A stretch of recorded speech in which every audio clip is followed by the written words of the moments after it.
Hi అండి. ఉదయం పూజ అయిపోయిన తర్వాత మా ఊరి అమ్మవారి గుడికి కూడా వెళ్ళొచ్చేసిన తర్వాత పిల్లలకైతే టిఫిన్ వేశాననమాట. బజ్జీలు వేశానండి.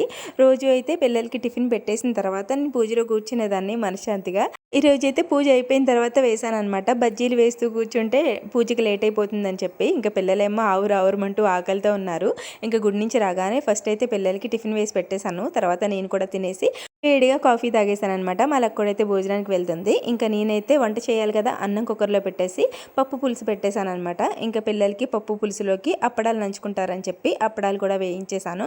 నా వంట అయ్యేటప్పటికి మా లక్కుడు కూడా వచ్చేసింది. భోజనాలు చేసి కొంచెంసేపు కూర్చునేటప్పటికి స్నాక్స్ టైం అయిపోయింది. పిల్లలకి నూడిల్స్ చేసి ఇచ్చేసి నేనైతే బయట పనులు లోపల పనులు అన్నీ చేసుకొని స్నానం చేసి ఇంట్లో పూజ చేసుకుని మా ఊరి శివాలయంలో అమ్మవారికి కుంకుమార్చన జరుగుతుందండి. అక్కడికి వెళ్ళి అమ్మవారి దర్శనం చేసుకుని ఇంటికైతే వచ్చేసాము. ప్రసాదం తినేసి వేడిగా ఉప్మా చేశాను డిన్నర్కి. తినేసి పడుకోవడమే. మీరైతే ప్లీజ్ వీడియోని లైక్ చేసి సబ్స్క్రైబ్ చేసుకుని వెళ్ళొచ్చుగా ప్లీజ్.